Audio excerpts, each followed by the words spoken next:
I'm Sierra, the astounding actress. I'm Sarah G, the cultural connoisseur. I'm Frankie Ashen, the portentous professor, and this is Sunkissed Pod. The podcast that goes there. Sunkissed Pod is the creative space where we talk about popular media, self-exploration, and the world around us. Come sit at our table and kiki with the girls and ladies. Hey, Sunkissed crew, it's Sarah, your girl Sarah G, the cultural connoisseur. In training, I feel like more because I'm trying to become more um, culturally aware and just I want to be like a really good cultural critic. So it's your girl Sarah G, the cultural connoisseur in training. And today we are here to talk about some of my favorite like cultural music, pop culture, reality television moments. I guess this year, 2025, a lot of cool things have happened since the top of the year, and I just wanted to come in and like talk about it a little bit with you guys. So this is just a solo episode today, just with your girl, and me and the girls will be back next week with some fun, a very fun episode. So don't worry, the other Frankie and Sierra, you're gonna hear their voices soon next week. But this week it's just your girl Sarah G. Okay? So the first thing I want to get into is the Grammys. The Grammys. We're gonna talk about the Grammys today, guys, because I got feelings, I have thoughts. Um, and I just need to set some records straight about the Grammys Awards. Okay? First and foremost, we gotta talk about the artist of my lifetime, the queen, the Miss Beyonce winning album of the year and country album of the year. In a couple other categories, she won for two most wanted was Miley Cyrus in best country duet. Guys, it's been a long time coming. Okay. When I went to work and my coworkers were like, Sarah, Beyonce won. I was like, yes, I've been waiting for this moment my whole life. And my coworkers thought I was like over exaggerating. But no, guys, I've been waiting for this shit since I was a teenager. Okay? Since self-titled, since Lemonade, since Renaissance, I've been waiting for this woman to get the top acknowledgement. Listen, should we care about awards? No. And as Black people, we know these awards don't recognize Black talent at all. But yeah, guys, it feels great to be a winner. Okay? It feels great to rep and stand and like root for a winner.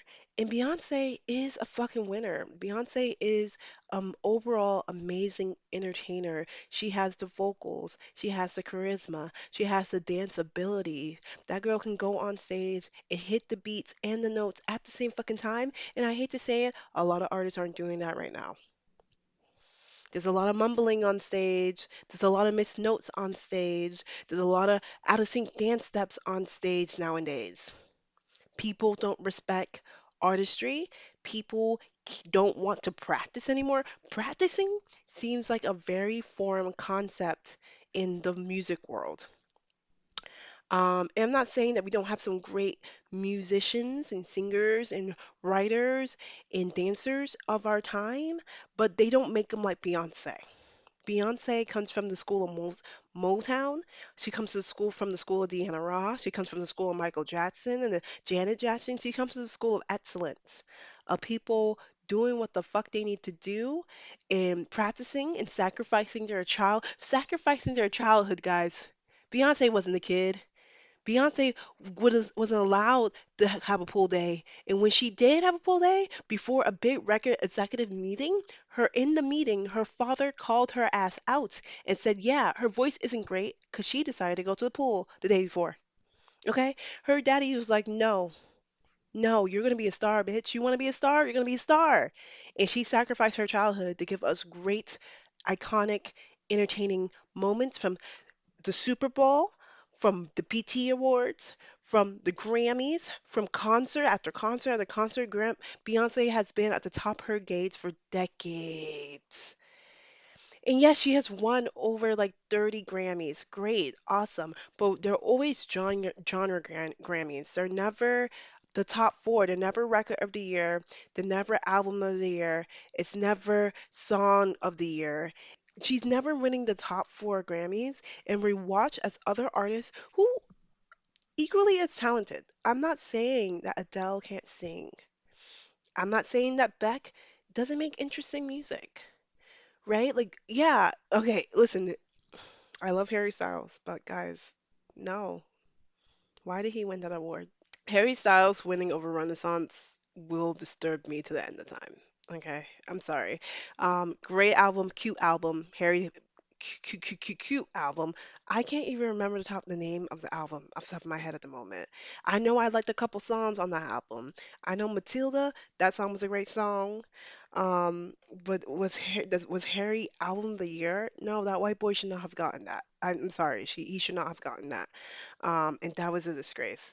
So seeing Beyonce win for Cowboy Carter was well deserved and not just overdue, but Cowboy Carter, because I don't know what's going on the internet, but some of the bitches, some of y'all, particular groups of y'all, I'm not gonna call what type of group, but there's certain Karen ass people on online crying their eyes out, trying to deny the greatness of Cowboy Carter, the album, and why it didn't deserve a Grammy. And I'm here to tell y'all hoes to sit the fuck down and shut the fuck up. Okay, listen.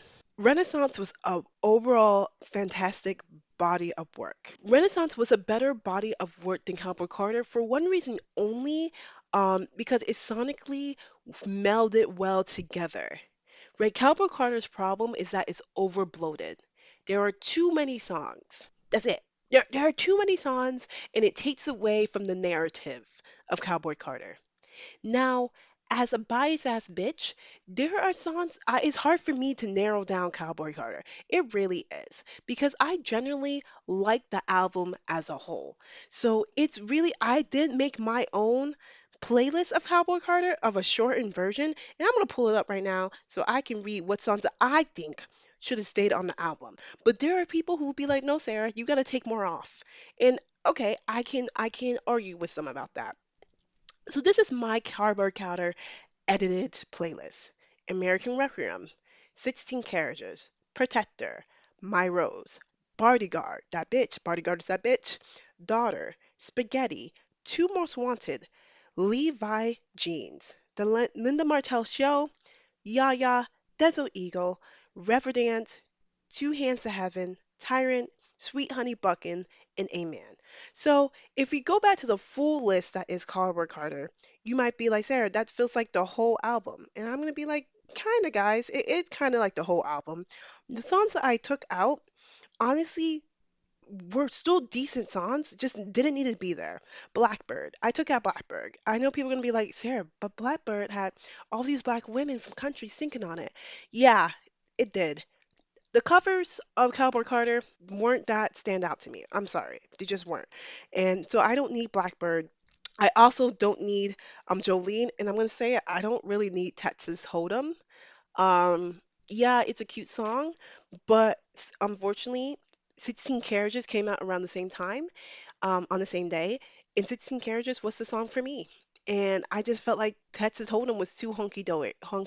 It was just like too on the nose. I love the banjo. Shout out to Rihanna. Rihanna, I think her name's Rihanna. Let me get that woman's name right. The banjo playing girl, because she did a really great job playing that banjo player. I think her name is Rihanna, and she spells her name is very special.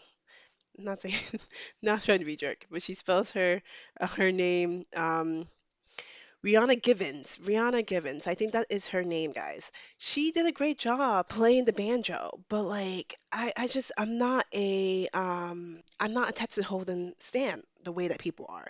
Sixteen Carriage just did it to me. I love Dolly P. I didn't care for Jolene. I feel like Jolene is a song about begging. And of course Beyonce couldn't do Jolene properly because Beyonce isn't a begging ass bitch. So naturally she had to change the lyrics, and I just feel like they're a little too on the nose. Especially like when she's like, I'm the queen. I'm like, "Ugh, Beyonce, We can call you the queen. It's weird when you call yourself the queen, but I didn't need Jolene. Okay, Just for Fun. I love Just for Fun, but I understand that song's underrated. A lot of people don't listen to that song because, again, the album is bloated. So it really kind of took away from some other beautiful songs on the album because there's just too much to listen to. And it did start slow. It's a slow starting album, but by the end, you're tired out. Yeah, so I took off for Fun for my edited version, but I do want to make it clear, I love Just for Fun. I think Just for Fun's a great song. It just, I had to take it out of the album, my edited version of the album, because I understood that it overall made the album too bloated. Flamenco, I also love Flamenco. I thought her vocal performance on Flamenco was beautiful. I also understand why people didn't fuck with Flamenco. Also, I love how her version of country went from different types of countries. Like flamenco is a very Spanish kind of Western song, but it's a great song, and her vocal performance on that song was amazing. But it couldn't stay on here. Oh, Louisiana. Didn't need that transition, so I took that off.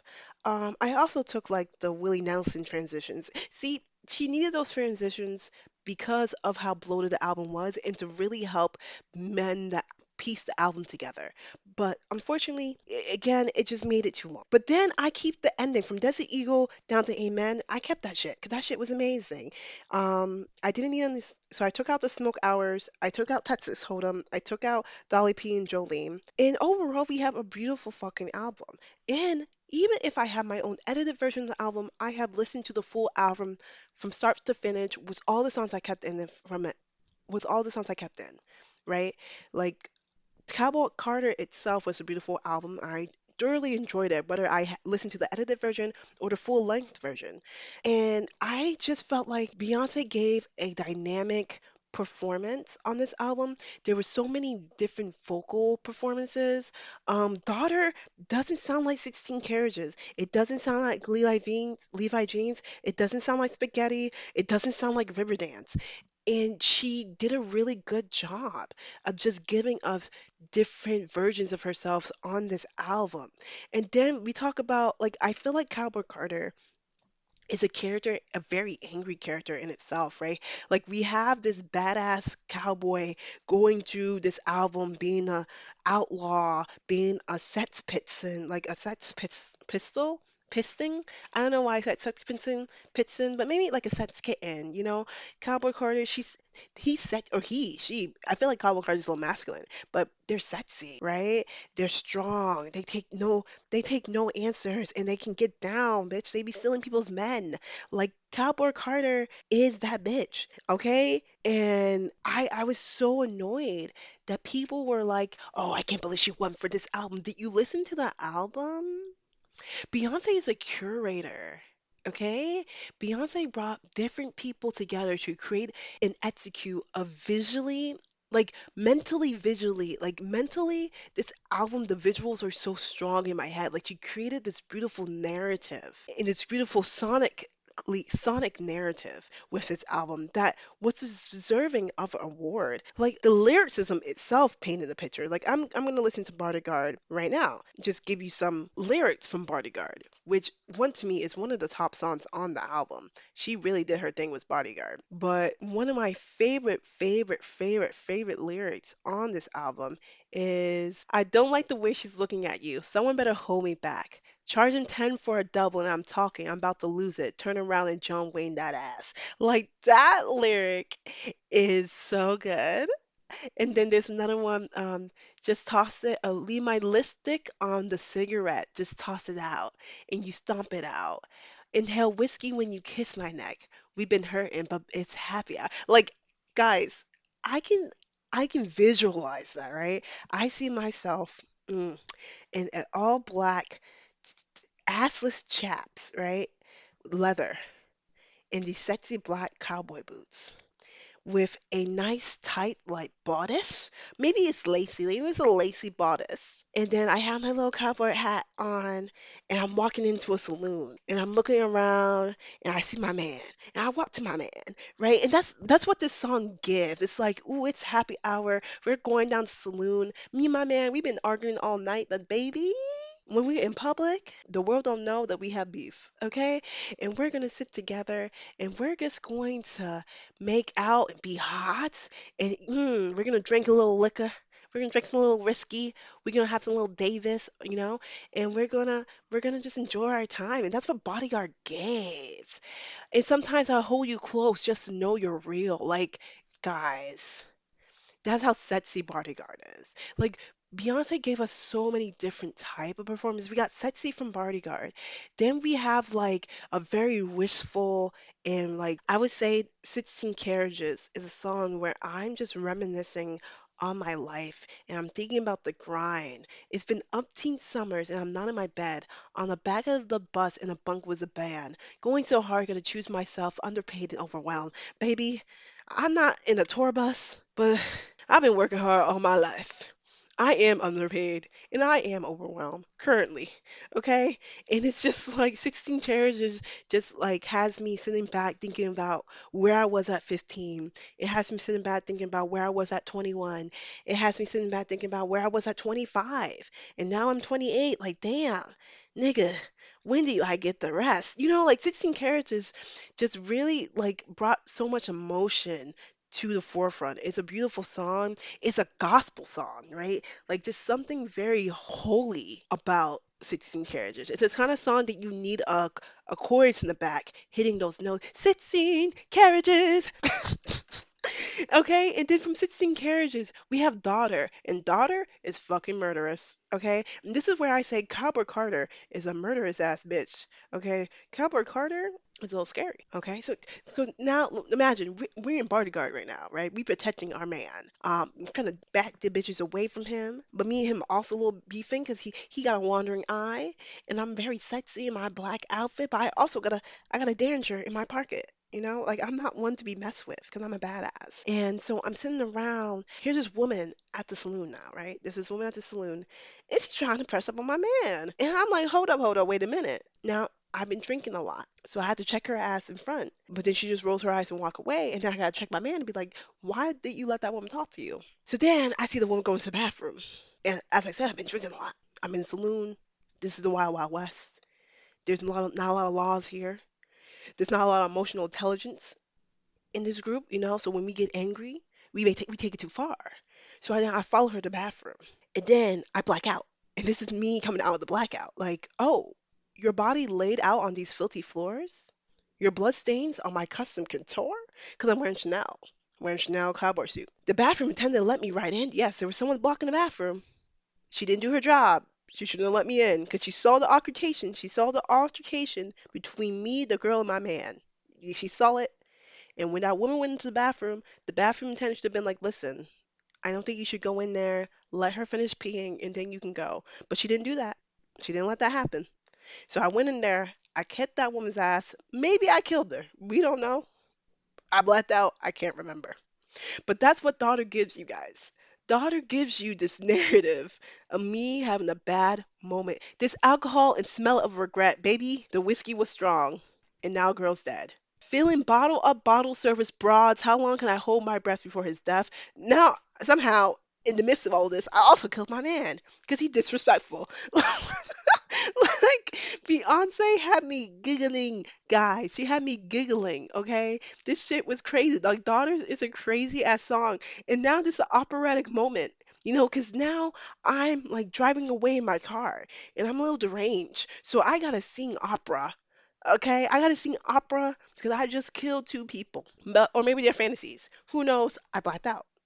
And that's what God Daughter did for us. Daughter gave us this amazing storytelling of a song and gave us, quite frankly, one of my favorite lines but it's truly one of my favorite lines. I don't fellowship with fake ones, right?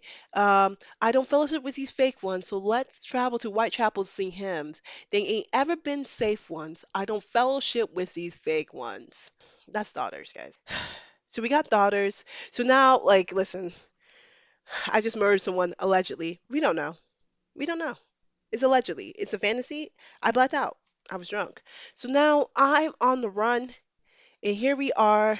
I'm just reminiscing about my life, because now I'm thinking about my romance, because I might have killed my man. And here we are with Two Hands to Heaven, where, guys, Two Hands to Heaven is the best song on the album. Two Hands to Heaven is probably one of the best songs Beyonce's ever made. And I know you're about to Sarah, didn't you say about Bodyguard? I don't remember. I've been talking for a while now. So I might maybe I did say that about Bodyguard. But right now, we're talking about Two Hands to Heaven. Bottle in my hand, whiskey up high, two hands to heaven, wild horses run wild. God only knows why, though. Rhinestone and diamonds both shine in the light. Which is, it's just to say, you know, I feel like that line is low key a reference to class, right? You know what I mean? Um, yeah, guys, it doesn't matter if you own rhinestones or if you own diamonds, right? It doesn't matter when you got imitation gold on, costume gold, or 24 karat gold. They both shine in the light, baby. You're still a star. You still glow. You don't need to have Chanel on to glow. Two hands to heaven, my whiskey of high. God only knows, God only knows. And then one of my favorite parts of it. Postcourse, two hands to heaven, I pray, priest, forgive my soul. Lovely daggers pierced my heart many moons ago. Tossed rose, chased by wolves and carnivores, lost virgins with broken wings that will we grow. Guys. And then we go into verse 2, which is my favorite verse. I'm a stallion running, no candle in the wind. You won't ever see me coming or going, but you know whenever I'm here. Dancing in the moonlight, catching every breeze. My feet on the dashboard. Now go really fast, boy. Ever since I went to Marfa, ain't no trouble on my mind. In my head, when I hear ever since I went to Marfa, I like to replace it. Ever since I went to PR, Puerto Rico, ayo. Ever since I went to PR, ain't no trouble on my mind singing sweet songs to Las Vegas. So instead of Las Vegas, I say Mississippi. Singing sweet songs to Mississippi, singing I will carry on. Carry on, carry on, carry on. I singing, I will carry on. And the reason why I replace the locations of that song because that line is a line that is just to me rings talks about freedom. It talks about freedom, and so I replaced the location of the song because I think about the places I felt free, right? And when I go to Puerto Rico, I feel a deep connection to the island because my mother is Puerto Rican, right? And she's born and raised on that island, and I love the ocean, so I feel so connected and so free when I'm in Puerto Rico, you know? And then I think about Mississippi because that's where my father's from, and I remember being in third grade, being able to pick wild honeysuckles from the side of the road near my uncle's house and that was a freeing feeling. Like I got to like yeah, I got to eat from nature. And I remember like when I came back to Connecticut from that winter break, there were honeysuckles on the way to my school, and I tried to pick them. My dad said no, they have pesticides. I remember feeling sad about that. Like wow, in Mississippi, I can pick them on the side of the road and I'm good but I can't do that when I'm in Connecticut. So yeah, so that's why I replaced the locations because that verse itself feels so free. Like I'm a stallion running, no candle. Like stallion, just the just a picture of a horse running out and carrying the world, running as fast as it can through the landscape. It's just paints a vivid picture. And Two Hands to Heaven is really a song that kind of represents like freedom and when you're so deeply in love with someone, which, personally never experienced, but I imagine being in love can be a freedom in itself, you know? Yeah, and then she breaks down to like one of the best R&B breakdowns. Ugh, guys, people didn't like this album because they're haters and they're idiots. I'm so sorry. I'm so sorry. Listen, it didn't have to be your favorite album, but Beyonce pushed her artistry to the limit. Beyonce curated, wrote, produced, sung with a handful of people too. Like I want to like people were trying to insult Beyonce because there were like 79 like people involved in creating this album, and I just gotta say, it's called being a curator. It's called having a project and choosing the right people to help you produce a project and produce it to the best of its ability. And some of your faith could use this the ability to have the skill to be a curator, right? They can use the ability to like I don't know, work with different producer and songwriters because they're producing the same. So some of your faves are producing the same music over and over and over and over and over again, and you're crying about them not winning the Grammy. Maybe they should try something new. And Beyonce tried something new with this album. And was it perfection? No. But even though it wasn't better than her last, because we're comparing Beyonce to Beyonce, right? When I say it wasn't perfection, I'm thinking about Renaissance was like the perfect project. That's Beyonce getting a 100. This is Beyonce getting a 90. A 90 is still an A. That's a passing grade, guys. That's a passing grade. And that was her trying something new, being innovative, being genre bending. And it's an album with a message. It was an album directly speaking to the CMAs. And just letting you know, like, first of all, how you don't gatekeep me from shit that my people created. Black Americans, first of all, the greatest invention in thing that Black Americans have given us is music, okay? From jazz, hip hop, swing, country, even pop, Black Americans have contributed so much to this country, and music is one of its biggest contributions. And the fact that the CMA decided to gatekeep her and say that she's not country after she wrote a great song and performed a great country song, Daddy Lessons. Daddy Lessons is one of Beyonce's best fucking performances, by the way. We watched that. Daddy Lessons with the I think now they're ooh, I had their names on the top of the Dixie Chicks, but now they're just the Chicks because guess what? They respect us. They changed their name to the Chicks because they realized Dixie Chicks was calling back to an era that was this where black people were enslaved and in just the worst, the antebellum era where black people was enslaved, right? So they changed their names to the Chicks because they fuck with black people. Period. And their performance on the CMAs was one of the best performances. And the CMAs and racist ass country fans hated on Beyonce and the Dixie Chicks and fuck them. And also that's another thing about Beyonce, because she bought the Dixie Chicks out. Because if you know the history of the Dixie Chicks, you know. Or the chicks, my bad, let me call them what they are now. The chicks, you'll know that they were banned from performing in the CMAs because they went against the Iraq War. They called out President Bush and said, "Hey, we don't support the war." And country fans and most Americans, a lot of Americans were pissed off at them for that. So they kind of got blacklisted from the country music. So when Beyonce decided to perform at the CMAs, she said, "Oh yeah, I'm going to perform and I'm bringing the chicks with me." Because the chicks at the time loved the song Daddy Lessons and was performing the song Daddy Lessons during their concerts. So Beyonce, seeing that performance, wanted to perform with them, and she brought them back on stage at the CMAs when they've been banned for decades at this point, like at least over a decade. So Beyonce is that bitch, right? Beyonce is a student. Beyonce is for the girls. And listen, is Beyonce beyond critique? No. Is she a propagandist? I think that's a great conversation. I got other things I gotta talk about, and we ready. We ready at 30 minutes, and there's so many other things I need to hit on.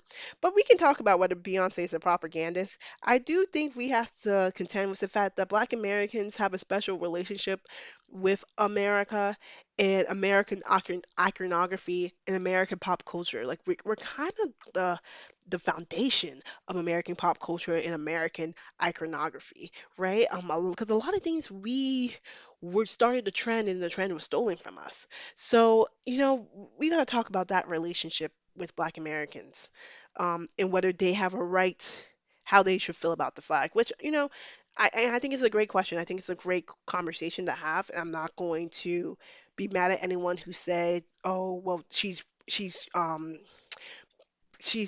propaganda, like a propaganda guy, whatever.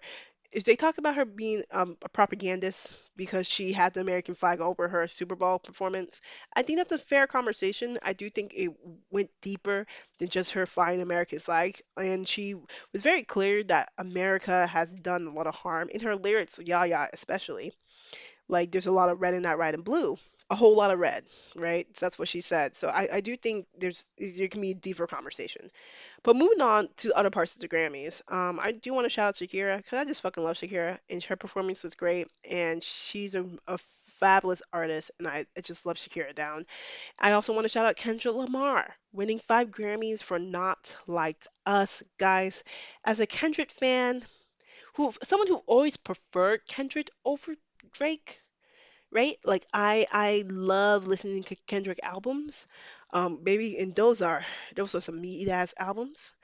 Um, I felt vindicated during this beef when he won and he went nuclear on Drake's ass because I don't know, I've been tired of Drake and his incel ass music. So it just felt great to see this man be made to cry, um, and be humbled. Because also Drake loves to go after black women. He's a fucking loser.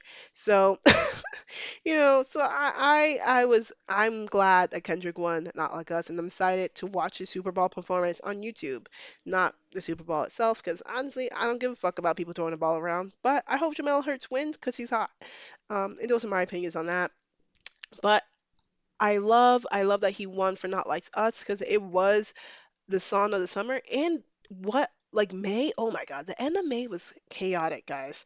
I remember being on edge during that battle. Because it was just like it was a lot, guys. Okay, and when he came out with Meet the Grams, that was the darkest shit I ever heard in my life. When he started that song with Dear Adonis, and then he told Drake that he needs to die so women can live with a purpose, because all the sex offenders that Drake allegedly hangs out with. When he told Drake, "Mama, shame me your son. He has a drug addiction. He's a gambling addiction." That was crazy. When he told his father, his deadbeat father, that your son should have paid you more to be in his life just to prove that he's black. Which, by the way, Drake is from a legendary family. The Drake what's the Aubreys are pretty big in like Motown. They have like a musical history in I think Memphis. So like Drake in Drake defense, like he's a black American. He is well half black American, right? He does have I say claims to the culture. But you know something? I put on Drake's daddy fault for not being a present force in Drake's life. Because how else is Drake supposed to connect with Black American culture if the Black Americans in his life aren't around? But yeah, Meet the Grams, crazy, crazy, crazy, crazy, crazy, crazy song. But I gotta say, my favorite song is 616. Again, for the lyricism, that song was a fucking amazing. And I think Kendra did a great job writing that song. And it was like the Warriors batter call right before he went in. So went in on Drake before he dropped.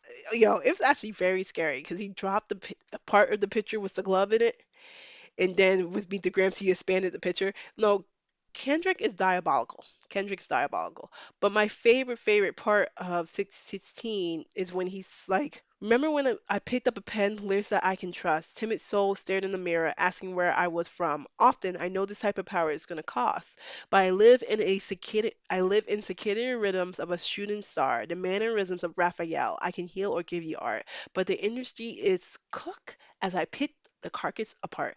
I live in the circadian rhythms of a shooting star, the mannerisms of Raphael. I can hear and give you art is amazing. That's amazing lyrics. And then Kendrick came out with Jeanettes later this year after dominating in the beef, right? Dancing on Drake's grave. Which, by the way, let's bring back dancing on people's graves, okay?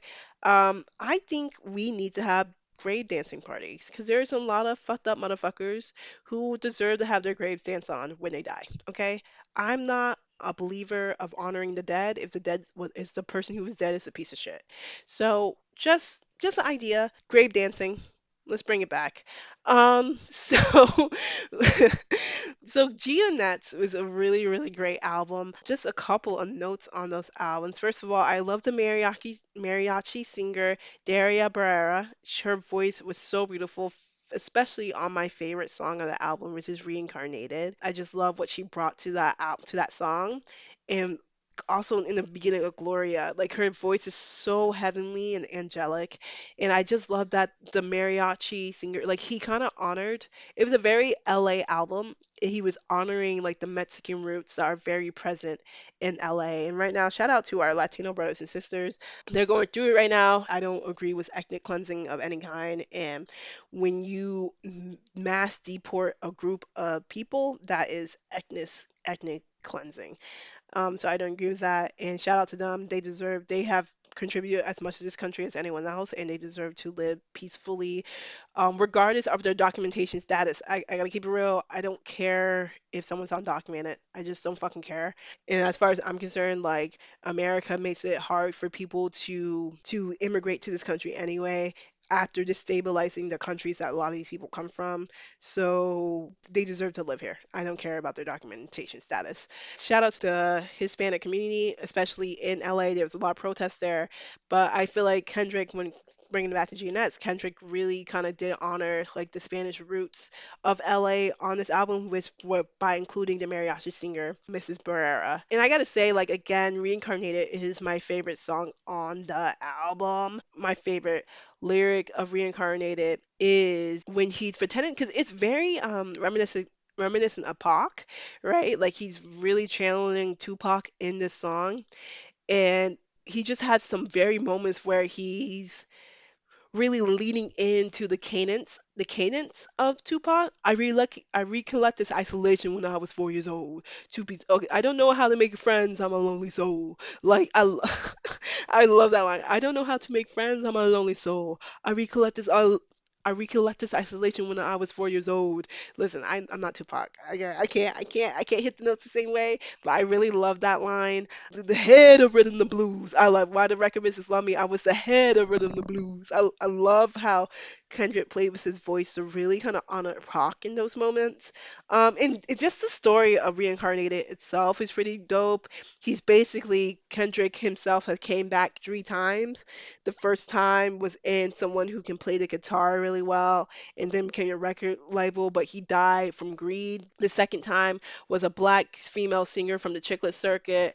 And honestly, there's so many phenomenal black women singers who died, unfortunately, from drug abuse or had drug habits. That whether it's, I think, Billie Holiday, Whitney Houston, just these phenomenal singers who contributed so much to the music industry and to the culture, but unfortunately, drug addiction, killed them.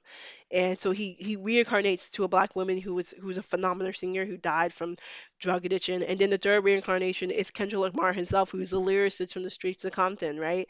And finally, Kendrick's like, okay, I close my eyes, I don't come off contentious, and yell, Father, did I finally get it right? Everything I did was selfless. I spoke freely when the people needed me. I helped them. I didn't gloat, even told them no when the vultures came. Took my control of my fleshy body when the money changed. Son, and then God's like, son, you did well, but your heart is closed. And I felt like Kendrick, this his third reincarnation, Kendrick's like, yo, I'm doing better, God. Like, I understand why you kicked me out. I understand why I couldn't stay in heaven with you, right? And God's like, hey, yeah, you're doing great, but you're still on some fuck shit, you know? Like, what was the beef with Drake? What was Meet the Grands about? Because that was a dark time, my friend. That was dark. That wasn't great. That wasn't appropriate behavior. So he was like, nigga, you was scary. You was scary for that. But like, no, I think that Reincarnated was a really, really, really, really, really cool song. And I love when he talks about my greatest music director when God, so he's talking to God, right? And God's replying to him. He's like, listen, my greatest music director was you. It was colors, it was pinks, it was reds, it was blue, it was harmony, emotion. I sent you down to earth because you were broken. Real rehabilitation, not psychosis. But now we're here now. Centuries to manipulate man with music. Embody you as superstars to see how you're moving. So like basically he's saying, because listen, the devil was God's one of God's, not saying he was God's favorite angel, but God was cool with the devil. But then the devil started acting like a fool, and God was like, you had to go. So Kendrick's really kind of like comparing himself to like the devil in this album, right? And just trying to say, yo, well now I'm reformed, I'm not the same devil I used to be. I'm better. I'm acting right. So yeah, I really thought that was a really cool song. And then Gloria is my second favorite song, and that's just very soulful. And he's just talking about his love for writing, and how writing and being a lyricist saved his life, and how his capabilities, his writing capabilities, his lyricism has like been the number one thing keeping him up. It has always been there for him. And I just thought Gloria was a beautiful song. So, watching him win those 5 Grammys, even if it's for Not Like Us, was a bop. And really just continued on the practice of dancing on someone's grave. Like shout out to that. I thought he was well deserved. And then we had Doshi win for Best Rap Album. Shout out to her. And I think she's the second woman, or it's been a lot of women who haven't won Best Rap Album. It's been a while. So, like, shout out to Doshi. I thought Alligator Bites was a great mixtape, so secondly, it's a mixtape. And I'm excited to see where Doshi goes. I think she's a phenomenal performer. And again, as I said, a lot of girls aren't performing. A lot of girls aren't hitting the notes, hitting the beats, and Dochi's not one of them. And also shout out to Chaperone. Listen, Midwest Princess was a beautiful album, had a lot of great songs on it. And I just fuck with Chaperone's politics. I love the fact that she went out there and said, hey, these developing artists deserve healthcare.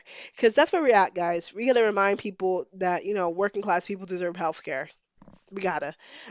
So I really appreciate her going on stage and calling out the music industry for that. And then some fucking writer, a music executive, wrote an op-ed basically trying to call out Chaperone for saying that. And Chaperone was like, "Well, put your money where your mouth is. I'm going to donate 25,000 to help with developing artists so they can have healthcare. How much are you putting up?" So we're going to see on that. We're going to see what happens there, whether that man puts up any money, and whether the music industry can respect developing artists and pay them working livable wages. Like, honestly, let's kill the idea that you have to be a struggling artist. Let's kill that. So moving on from the Grammys, because I love me some reality TV, and I didn't mean to spend 30 minutes on Beyonce, but it's Beyonce. We gotta spend 30 minutes on Beyonce. Let's talk about Bravo. Okay, so for the y'all don't know, Bravo is like the Marvel universe. Okay, there's so many different type of franchises and certain type of groups of Bravo, but they all kind of meld together in some of the episodes. But the main franchise is a Housewives franchise, right? And that's the franchise that I have dedicated my life in person and off time to. Do I watch too much hours of television? Of course. And Housewives take up most of the television. So Housewives, I mean, Real Housewives of Salt Lake City has been doing its thing, baby. Phenomenal season. Lisa Barlow, Baby G, that's my girl for life. I love her down. I don't care how wrong she is, baby. When she's wrong, she writes. Okay, I will never forsake Lisa Barlow. And Meredith, also, we love us some Meredith. We love us some Heather. Braun was a great cast position. I can't stand Whitney. I'm not gonna sit here and pretend like I like Whitney. You would never like no. But Angie K, bitch, can stay. I love me some Angie K. But these women together, oh, and Mary Cosby, of course. These women together were so funny, so ridiculous, just dramatic as people, and they gave us a season. They gave us a season, right? Real House of Potomac struggling. I hate to say this, but the black franchises are struggling, and they were the top. Because Real Housewives of Potomac and Real Housewives of Atlanta were some of the funniest television shows on TV. And unfortunately, they're in a slump. I did think the Potomac finale was strong. I had a good time. I was laughing. And that just gave me hope that Potomac Girls can keep giving us some good content. I just think we need to add more people because the chemistry is kind of off. And baby, Karen, Thomas Jefferson's concubine, oh my God, baby, that bitch was drunk. She was drunk as fuck. And the fact that she acted like she wasn't drunk was even crazier. She really, this whole season, this bitch was trying to claim her innocence only for that video to come out. And she's wilding. She's lit. As she said to the officer, I'm lit. And the officer's like, yeah, you're lit. I'm Thomas Jefferson concubine. It's crazy work. And this is why I don't drink people. Because you will never catch me out here saying that shit. And allegedly, someone else was in the car with her. Poor Ray. Poor Ray. Poor Ray. And poor Ray. Because Karen was kind of like, Karen was trying to act like the reason why she was drunk because her marriage to Ray was struggling. And I just gotta say, Shut up. Let that man be old in peace. Like, I just feel like Karen won't let that man retire. He won't let that man relax. And it's just like, you dated an older man, okay? Like, let him relax. Let him chill the fuck out. Stop putting so much pressure on Ray. Leave Ray alone. So, yeah, Real House of Potomac, I still have potential there. Will Karen go to jail? We'll see. We'll see, guys. I hope not, because I'm like, maybe like she in there for 100 days and she come out with a funny story, but she needs to be on that season. Like, come on. Like, I think it's crazy. I think it's crazy if she goes to jail. Like, I get it, driving drunk, it's crazy. It's not appropriate behavior, but like, there's too many people in prison, and there are people in prison for work real. I don't know, guys. I'm not pro prison here. I'm saying I'm the kind of abolitionist. There are some things where I'm like, throw that nigga in jail. And drunk driving, no one died. It's one of those things where I'm like, I don't know if that's jail time. I don't know. I don't know. But she's lucky that no one did die because that bitch was lit, as she said herself. And then we have Real Housewives of Beverly Hills, which is yeah, it's okay. Listen, I'm a Kyle Richards fan, so this isn't a great season for us. Because Kyle's been Rylan, and I don't care for the to read, so this really isn't a great season for us. But I do like Bose. I think Bose is a great addition, and I find Sutton to be so fascinating. So it's been a decent season. Is this phenomenal? I think it's a decent season of Housewives. But I really wanted to speak on Real Housewives in New York season finale. Now listen, Real Housewives in New York, terrible season. Baby, it was not good. I dropped off. I had to. For my sanity, I had to. Because these women are boring and they make up shit to have fun. And they make up storylines like the prank storyline, disgusting. I'm watching for reality TV, not to see a bunch of grown women do pranks, right? So I had to log off, right? I just had to log off. But, but that finale was the most compelling finale I have ever watched. That shit was crazy. So, people who didn't see the finale, essentially, these are the players. We got Bryn the biracial, and I think it's very important to mention that she is biracial because Bryn is white passing, meaning that she puts a lot of work in to pass as white. And it's really important. This is really important to the narrative of what happened, right? So Bryn is white passing, the white passing biracial, who was raised by her wife's side of family because her dad's family was not in her life, and that's not her fault. She had a very traumatic and dark childhood, and both her parents kind of failed her because they both were on drugs. And she was blessed enough that she had a grandparent, her mother, who was Caucasian. Her mother's side of family was able to raise her, and that's awesome that she had at least some family to help her there. But she regardless, had a very dark and traumatic childhood and seemed like to have a very dark and traumatic life in general. Least personal life. It seems like career wise, we don't know what the fuck she does. She has yet to really explain that properly. But career wise, she seems to be doing well, but her personal life is kind of in shambles. Then we have Uba, the dark skinned, gorgeous Somali woman who is hot tempered. I'm not sitting here and pretending like Uba's not hot tempered, but maybe because I'm used to being around immigrants. Uba and her personality does not bother me because I recognize, I know a lot of Uba. Shit, sometimes I feel like I might be Uba. So I was okay with Uba and her antics because I felt like one, it's kind of housewives behavior to be obnoxious and diva-like and to be hot tempered. Like, listen, these women that are put on a reality show because let's keep it real, they kind of have some kind of personality disorder, or they kind of lack emotional intelligence. Like, emotional intelligence isn't where you're not gonna find out on a housewife show. You're just not.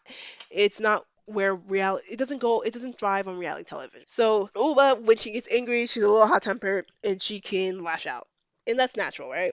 And in this particular episode, we're coming off of the previous episode where Uba told Bran, I don't know what you did to get on the show. Uba basically said this. She's like, I got on this show for my personality. I don't know how you got on the show. Maybe you slept with someone, right? So Bryn naturally got pissed off by that because no one knows what Bryn does for a living. And this is not me being rude. This is true. No one knows what she does. And so people has been speculating fans that she must be like a sugar baby and shit like that. So Uber was kind of like calling back to that. Like, how did you get on the show? I got on here with personality. And all season, Bryn has been self-producing, and Bryn has been trying to produce the girls, and Bryn has been trying to create drama. And it's been very infuriating as a fan of Housewives to see someone try so hard to produce drama and to just start shit that doesn't make sense. So that's been Bryn all season. So Uba saying this out of frustration that Bryn is always trying to come at everyone and tell everyone what they're not adding or contributing to the show. So Uba's like, well, how did I got on here because of my personality? How did you get on here? And Uba rudely suggested that you got on here because you slept with someone. Not cool, right? But listen, don't start none, won't be none. And I feel like that needs to be the rule of the century. Do not start none, will not be none. Anyway, so Bryn and Uba start getting the shouting match about this. Shouting match about this was then Bryn ups the ante and says, "Hey, you said I should suck a dick." Uba did not say that. But Bryn just starts adding on and she starts spiraling and trying to make this like Uba's trying to discredit her and Uba's trying to discredit a black woman. Why can't black women work? Why can't black That's Bryn. Bryn was like Bryn was doing a lot to try to make Uba's comment bigger than it really was. Like Uba was digging at Bryn, but Bryn was trying to make this about her blackness. And then Bryn was trying to make it seem like Uba said worse things. And listen, semantics are semantics. But Uba did not say you sucked a dick to get here. That's vulgar. Uba just said you slept with someone. Is there any similarities? I don't know. I think anyway. I mean, there's not much of a difference. You're right. But let's pretend there is. Anyway, so Bryn's not getting the reaction from the cast members that she wants. Because everyone's gonna feel like, well, Bryn, you also started with her. It's getting tick for tat. Both of y'all are just doing things to each other now. So Bryn ups the ante by saying, well, I'm in classes for sexual assault. Like I've been going through a lot. And Uba knows that I was raped, and she said this stuff about me. Okay, side note.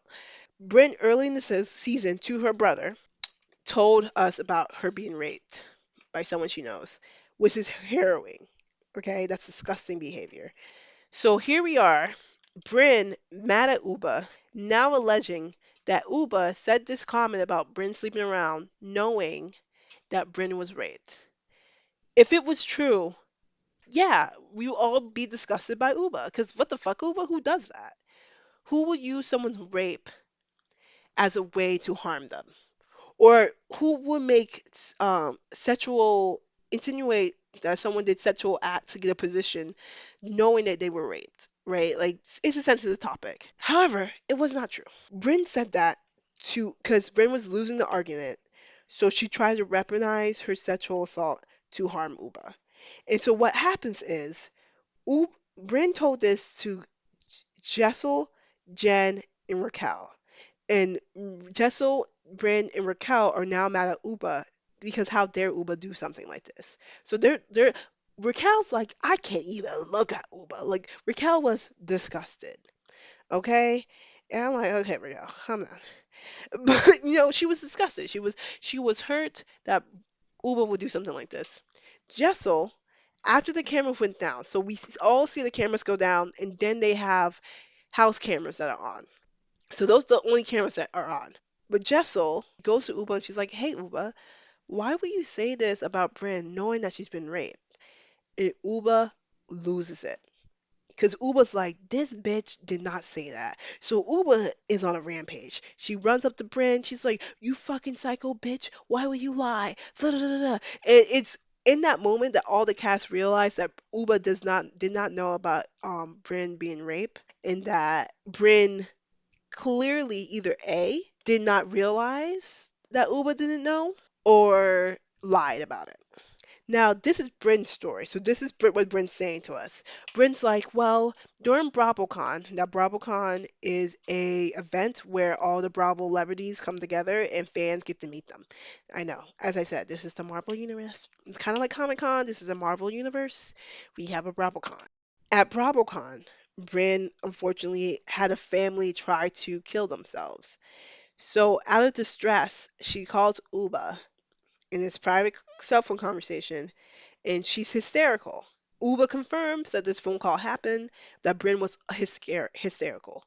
Bryn now says in her histrionics, as she's crying, getting sad, and is hysterical over the situation, Bryn says she started telling Uba about all the horrible things that happened to her life in a very why me situation. So she's like, "Oh, my father died of drugs. Why me? Da da da da. Why me? Why me? My." So in that series of Bryn just running through all the horrible shit that went on in her life, she said she was raped.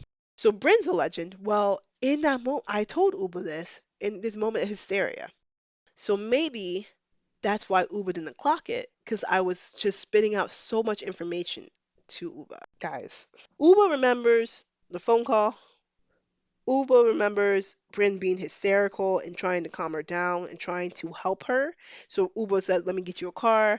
I got you what you need from it." So Uber was they both are clear that this conversation happened and that they both like Bryn both agree that Bryn was hysterical and they both agree that Uber was there to comfort her and help her.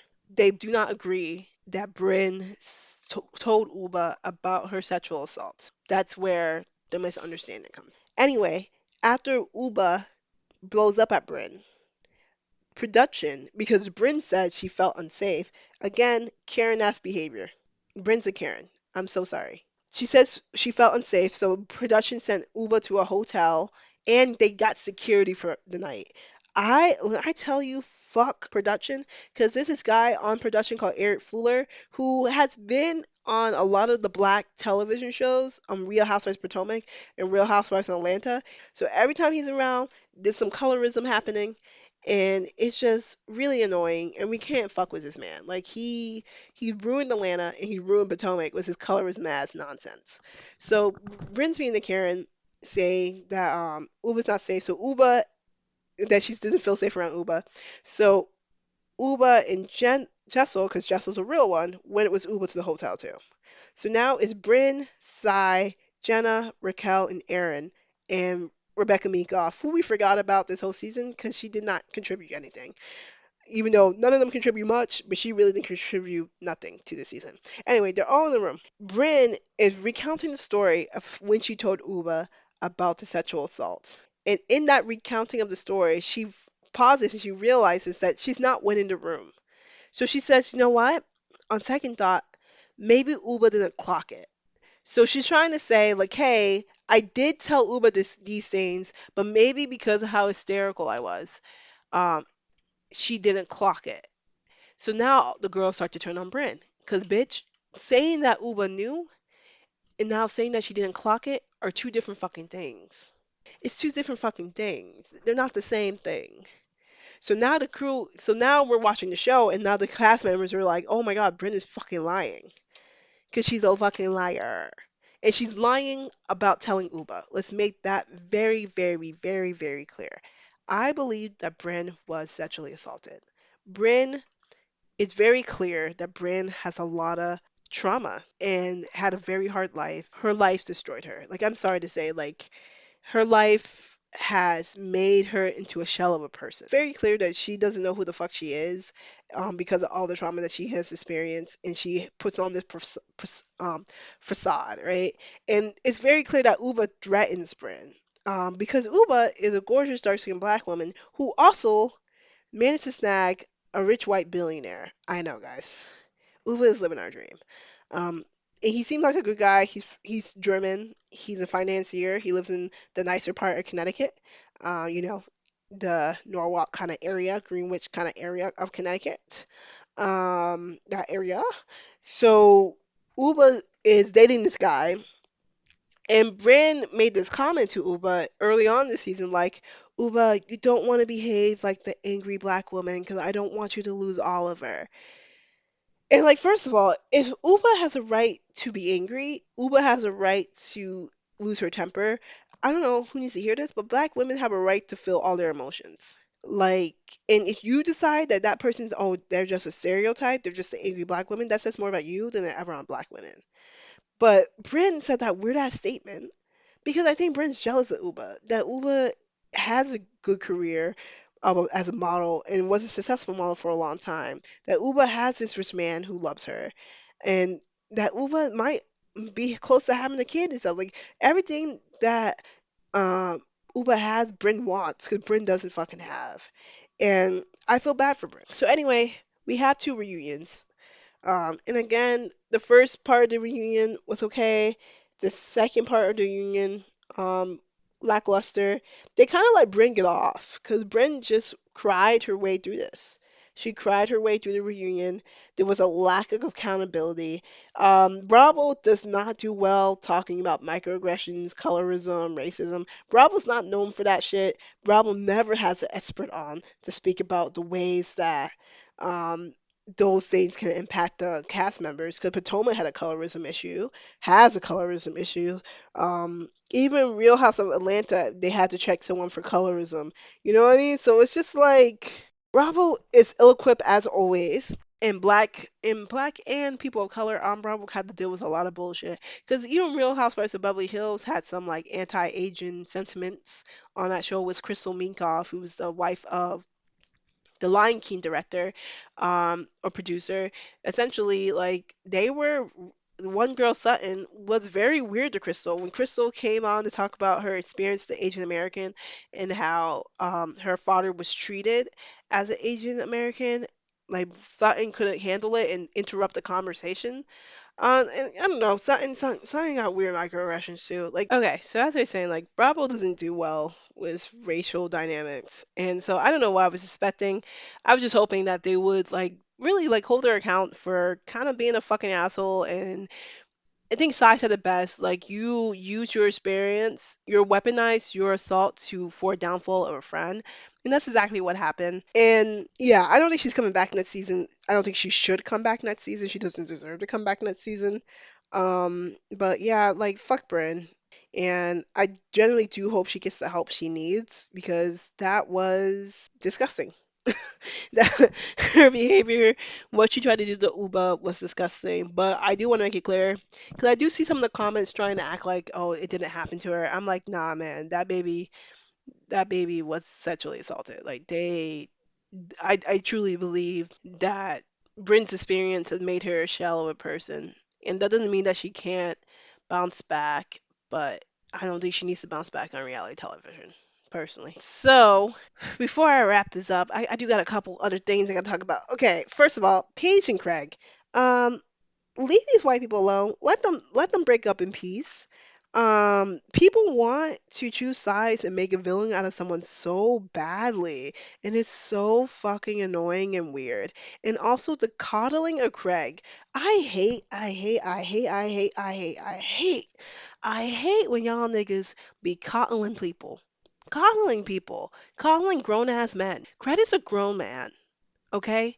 He got dumped. That sucks. I feel bad for Craig for getting dumped, but Paige isn't a villain for dumping Craig. So I need all the women under his comments who's trying to get with him, who he will never date, by the way. I hate to say it, you're not his type. He ain't coming for you. Delete, like, stop acting like crazy. How dare Paige break this man's heart? Yeah, she did. And what? Move on. So that's just was that. Like I just feel like they want Paige to be a villain so bad, and she a bad bitch, and she will never be bad, and she will never be a bad. She will never be a villain. So get over yourself, okay? Most importantly, we talk about marriage medicine. Okay, Dr. Heavenly is an amazing reality TV star, and I don't want y'all ever to forget it. Ever to forget it. Dr. Heavenly, amazing reality TV star. She is helping produce a great season of Married to Medicine, which is honestly the best show on Bravo. Just FYI. I know y'all don't know that. I know most people don't watch Married to Medicine, but they have been consistently putting out great seasons since season one. So I need y'all to go on your Peacock and start your show from episode one, season one, and watch you some Married to Medicine. Married to Medicine is basically a group of Atlanta-based black doctors with a couple of white people and Asian people mixed in. They tend to not last long, or they tend to become friends of, but it's mainly about these black group of doctors, black group of doctors from the South. And they are funny, accomplished women. Some of them are doctors, some of them are doctor wives, some of them are Yeah, Dr. Wives. You got one who two are doctors, so Dr. Hemley and Dr. Damien are married. They're both doctors. Hemley's a dentist. I know doctors like to make that clarification happen. There's a lot of dentists on Dr. Hate. It's very funny. The way that some doctors be clowning dentists, I'm like, listen, listen, they do good work too, okay? Okay? Dentistry is an art form and it's a real career, so leave them alone. No, but like Married to Medicine is a great, great show, and Dr. Hemley's been on the show for I think like since season 3, and she's chaotic, she's messy, and she's a bad friend. Like I wouldn't be friends with Dr. Hemley, but I will watch her show all the fucking time. I watch her on television all the fucking time. And then we have Sweet Tea, who is the worst reality star I've ever seen. Not ever, because Rebecca Minkoff counts. But like, Sweet Tea is just not built for it, right? So essentially, this will happen. Miss Quad, she got it, she got it. Miss Quad's been on Married to Medicine season 1, right? And Miss Quad was married to Dr. Grant, who is the fucking worst. So Dr. Grant and her got divorced by season 5, and Dr. Grant left the show because bye. But Quad, even though she was no longer married to medicine, because being married to medicine is the name of the game, you need to be married to medicine, right? So she's no longer married to medicine, but Quad has such amazing personality and and also in her own right is a great reality TV star that they kept her around, and she's friends with the women. And last season, they did try to get Quad off because listen, Quad be in her bullshit too, and she did piss the ladies off. So the ladies like, know what? Since you don't want to hang around us, you're no longer a friend. You got to go. In addition to trying to get Quad off, they brought on Dr. Greg's new wife, Sweet Tea. Now, Sweet Tea is a 30 something, married to this old crusty man, Dr. Greg, who's in his 50s. And she sought him out, guys. She saw his ass in Married to Medicine when he was with Quad. When they got divorced, she went into his DMs and said, "Hey, I can give you everything you want. I can give you a baby." Like she basically stalked this man and begged him to be with her so she can get on television. And Dr. Brett's an idiot, and he married her. But here's the thing, Sweet Tea is gorgeous. So I'm not gonna sit here and be like Sweet Tea isn't a bad bitch, because she is. Sweet Tea is gorgeous. It's a gorgeous woman. Now, Sweet Tea's are having fertility issues, and I do listen. Okay, this is gonna sound okay. First of all, it's sad. Everyone deserves. If you want to have a baby, everyone deserves to have a baby. If they desire to have children, everyone deserves to have children, right? Especially if you're gonna be a good parent. So I do feel sad for her fertility issues. I do think it's weird that you went in someone's DMs, this grown man who's in his 50s who does want children, and his last wife wouldn't give him any kids. I do think it's fucking weird that you went into his DMs promising that you would give him kids. And I feel like you knew that you had like I think she has endometriosis. I think she knew that she would struggle to have children. So I just think she shouldn't be promising things that she can't keep. Again, I hope she has kids because she wants them, she deserves them. So I hope they do get children. And Greg's a fucking asshole because he's giving her such a short time period to try to produce kids. He was like, if we don't have kids in the next 3 years, then we're just gonna let it go. And I'm like, what the fuck? She's in her 30s. If she wants, like, stop. Okay, she needs more time than that. Like, yeah, IBS can be incredibly difficult on a woman's body. So yeah, fuck Greg for like trying to shorten the time. Anyway, but it was a mistake to promise that man kids if you know you're gonna struggle having them. Anyway, Sweet Tea is the new wife, and last season they did try to get rid of Quad, but baby, she's a rising star. Quad's that girl. And the fans were not having it. We revolted. We was like, no, we're not getting rid of Quad. Y'all are bullies. Married to bullies. Like, they're bullies.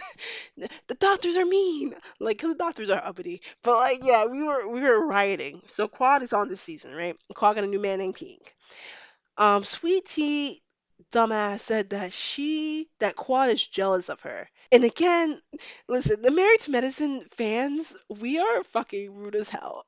Cause why are we on this lady's page telling her that Quad is not jealous of you? Bitch, you in her house. You got rid of her. We literally saw her last episode get rid of Quad's clothes. Greg still had clothes from Quad. And they've been divorced for at least like 4 to 5 years, guys. and he still had clothes from Quad in his house. He still had furniture from Quad in the house. Y'all can't make this shit up. Y'all can't make this shit up. And Sweet Tea's talking about Quad's jealous of her. Sweet Tea, go to hell. Quad is not jealous of you, bub. You literally are married to the man that she had before you. A man who's clearly not over Quad. Greg is clearly not over Quad. Guys, it's a crazy show. I don't know if Sweet Tea's gonna last this season. I think this is her last season because she's delusional. And yeah, she's just fucking delusional. And they thought they was gonna get rid of Quad and that she would be like the new it girl, but she's not a it girl. She's not a queen. And you can never get rid of Quad. This is my Tate's Sarah Tate's Sarah's corner, Sarah's alcove, whatever you want to fucking call it. Literally, it's just like it's just about pop culture, the music I've been listening to, the shows I've been watching, and I'm gonna definitely gonna come back and hit you with another one. And I try to not spend 30 minutes on Beyonce. There's no promises, because I love to talk about greatness. But before I leave, I do want to leave with some very loose political thoughts. First of all, forever and always, free Palestine.